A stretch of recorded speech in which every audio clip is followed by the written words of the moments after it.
Life before Job Corps, I wouldn't say was terrible for me. However, I was in that stage of working a job. It wasn't going to lead me to a career. I didn't have the skills. My biggest dilemma was being able to keep a job. I was not putting myself in a position to start a career. I was ready to go beyond that and fulfill my potential.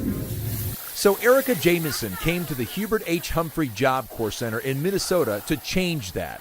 She worked hard completing the culinary trade and recently completed the Advanced Transportation and Communication Union training. And just knowing that there's going to be a positive outcome if I finish is ultimately what kept me going.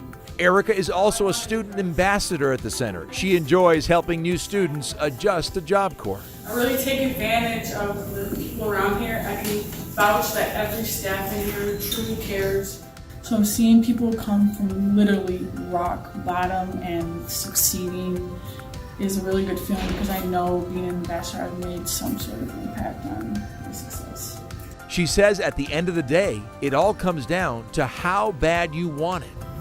Be committed to yourself. Don't forget why you came here. You didn't come here to make friends or anything like that. It's great if you do. However, you're here to get a trade